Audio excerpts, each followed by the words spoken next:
Halo, Assalamualaikum warahmatullahi wabarakatuh. Saya lagi lihat beberapa sampel material karton dan kertas yang bisa dipakai buat desain kemasan. Saya sengaja buat ini saya kumpulkan beberapa material yang sering dipakai sebagai referensi. Kalau saya bikin desain kemasan, saya bisa lihat kira-kira material apa yang paling pas buat saya pakai di desain kemasan saya nantinya. Nah, hari ini kita akan bicara soal material kemasan karton dan kertas. Di sini sudah ada beberapa sampelnya, nanti akan kita bahas satu persatu.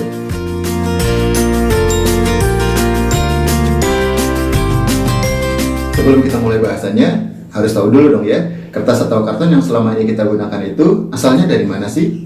Kertas dan karton yang sering kita gunakan itu berasal dari serat selulosa. Serat selulosa itu adalah serat yang berasal dari dulunya dari tanaman. Tanamannya adalah tanaman berkayu besar. Dulu seringkali orang menggunakan tanaman pinus. Kenapa? Karena seratnya panjang dan kertas yang dihasilkan akan jadi lebih kuat dan lebih baik kualitasnya.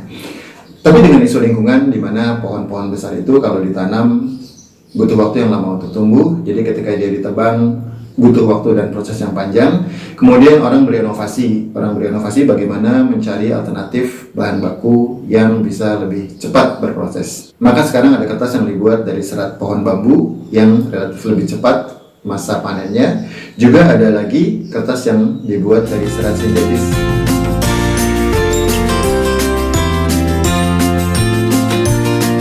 Seperti bahan-bahan kemasan lainnya, kemasan karton juga punya beberapa keunggulan. Yang pertama, dibandingkan dengan material kemasan yang lain, kemasan karton relatif murah. Kalau kita bilang relatif, berarti ada perbandingannya.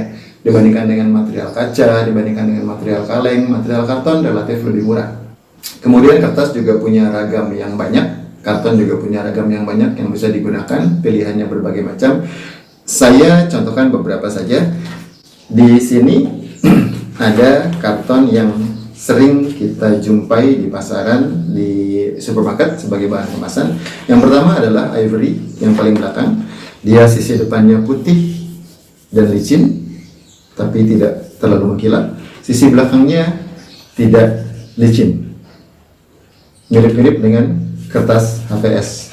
Ini adalah karton ivory. Banyak dipakai untuk kemasan-kemasan yang butuh persepsi kualitas yang baik, karena dia terkesan bersih. Dicetaknya juga bisa halus. Kemasan kosmetik yang mahal, kemasan makanan, ini baik sekali kalau kita buat dengan menggunakan material karton ivory seperti ini. Kemudian yang juga banyak digunakan adalah karton duplex. Cara mengenalinya gampang. Sisi depannya putih, tidak terlalu halus, tidak mengkilap juga. Sisi belakangnya abu-abu atau kecoklatan. Ini banyak digunakan karena harganya relatif murah. Tapi kalau untuk kemasan makanan, saya kurang menyarankan. Kenapa? Karena kesan yang ditimbulkan dari warna abu-abu di belakangnya membuat kemasan ini terkesan kurang bersih dan kurang higienis untuk dipakai sebagai kemasan yang langsung bersentuhan dengan produk makanan. Juga untuk kemasan-kemasan yang harus bercerita tentang produk yang premium, material kemasan duplex sebaiknya tidak digunakan. Apalagi ada lagi yang namanya art karton, kalau tipisnya namanya art paper. Ini dua sisinya licin, dua sisinya mengkilap. Dia bisa jadi opsi dari material duplex maupun material ivory. Satu lagi adalah kemasan yang kita sebut chromo coated karton atau chromo coated paper kalau kertasnya. Sisi belakangnya mirip dengan ivory, tidak licin, tidak mengkilap. Sisi depannya lebih mengkilap dari ivory, lebih mengkilap dari art paper, art karton, karena dia ada lapisan coatingnya.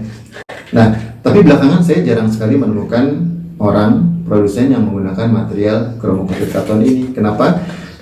Selain karena harganya juga lebih mahal dari material-material karton yang lain, alasan kedua adalah kalau si material chromo coated ini didesain dengan full design, yang artinya dicetak dengan seluruhnya atau tinta cetak, kelebihan kilapnya ini akan hilang. Atau kalau kemudian dia akan di finishing dengan laminasi material lain, kelebihan ini akan hilang. Jadi percuma saja sudah beli mahal-mahal, tapi kemasan keunggulan dari materialnya tidak bisa kita tunjukkan kepada konsumen. Material seperti chromo coated ini menurut saya cocok kalau digunakan untuk desain-desain minimalis. Jadi desainnya misalkan hanya teks saja, brand saja, tidak terlalu banyak dekorasi yang menutupi seluruh permukaan material kemasannya.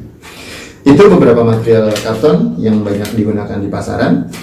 Beberapa karton juga bisa dibuat menjadi metalik seperti ini dengan cara dilaminasi. Jadi karton yang sudah ada, entah itu ivory atau art karton, bisa dilaminasi dengan material metalik sehingga keseluruhan permukaannya jadi terkesan kilap dan berwarna silver mengkilap seperti ini. Ini biasanya digunakan untuk menambah kesan premium. Keunggulan yang lain dari material karton ini adalah dia juga adaptif terhadap berbagai teknik cetak. Umumnya orang mencetak kemasan karton dengan menggunakan teknik cetak offset. Selain karena mudah dan cepat, juga relatif murah untuk jumlah cetak yang sedikit. Nah, ketika kemudian teknik cetak digital berkembang seperti saat ini, material yang paling adaptif untuk dicetak di teknik cetak digital adalah material karton dan kertas. Jadi untuk teman-teman UKM yang cetak kemasannya baru sedikit, yang sekali cetaknya nggak bisa banyak-banyak, bisa jalan dengan teknik cetak digital. Kalau sudah lebih banyak, bisa jalan dengan cetak offset. Selain itu bisa dicetak dengan apa lagi? Dengan sablon pun bisa, dengan rotografur pun bisa, sepanjang materialnya bisa berupa gulungan. Jadi banyak sekali teknik cetak yang bisa digunakan, walaupun sekali lagi yang paling umum digunakan adalah teknik cetak offset atau teknik cetak digital jika jumlah cetaknya tidak terlalu banyak. Keunggulan yang terakhir adalah kemasan karton, kemasan kertas adalah material kemasan yang sangat ramah lingkungan. Ini kalau kita bicara material karton, material kertas tanpa dilaminasi dengan bahan lain. Jadi kalau kita cuma pakai bahan karton saja dibuat kemasan, itu ramah lingkungan. Tapi kalau kemudian kita laminasi dengan material lain seperti dilaminasi dengan plastik supaya dia tahan air, maka material ini tidak lagi ramah lingkungan karena mengandung material plastik yang susah diurai oleh alam.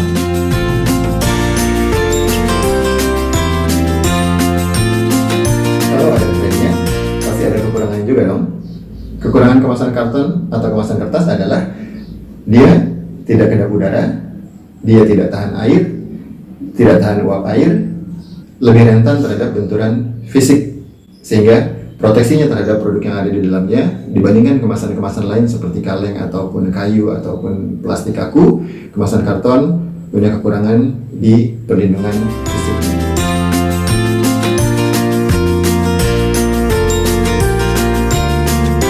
Nah, bagaimana kita mengatasi kekurangan-kekurangan ini? Sifat karton yang tidak kedap udara misalkan atau tidak kedap uap air misalkan, ini tidak bisa diatasi dengan treatment pada material karton atau kertasnya. Dia bisa diatasi dengan cara tidak menjadikan kemasan karton ini sebagai kemasan premier yang langsung bersentuhan dengan produknya. Tapi kemasan kartonnya bisa digunakan sebagai kemasan sekunder. Produknya dibungkus dulu dengan material kemasan yang lain, dengan plastik yang kedap udara, yang kedap uap air, kemudian dimasukkan ke dalam kemasan karton ini yang digunakan sebagai kemasan display di tokonya. Mendisplay dengan kemasan karton punya kelebihan, yaitu aplikasi cetaknya lebih murah dan lebih mudah untuk jumlah yang sedikit terutama. Kemudian dia juga lebih mudah dipajang dan lebih cantik, lebih baik saat ditaruh di rak penjualan. Untuk karakter material kemasan karton dan kertas yang tidak tahan air, kita bisa lakukan treatment dengan cara melaminasi material karton dan kertas ini dengan bahan lain yang tahan air. Bisa dengan varnish, bisa juga dengan laminasi. Laminasi yang paling banyak dilakukan adalah laminasi dengan menggunakan material plastik, karena material plastik tahan terhadap cipratan air. Dengan demikian, kemasan karton yang sudah dilaminasi dengan kemasan plastik, kalau dia kena cipratan air, dia tidak akan basah, tinggal dikeringkan saja, produknya akan tetap baik, kemasannya juga akan tetap baik dan tidak rusak. Sementara untuk mengatasi kekurangan pada perlindungan fisik yang dimiliki oleh kemasan karton, ini bisa dilakukan dengan cara memberikan kemasan distribusi yang lebih baik, misalkan kemasan kayu atau kemasan dengan karton gelombang, sehingga kemasan karton dan kertas yang ada di dalamnya terlindungi selama proses distribusi. Saat akan dipajang di toko, baru dia dikeluarkan dari kemasan distribusinya, lalu dipajang, sehingga desain kemasan yang menarik ini bisa dilihat oleh konsumen. Itu saja cerita kita tentang kemasan karton hari ini. Terima kasih. Assalamualaikum warahmatullahi wabarakatuh.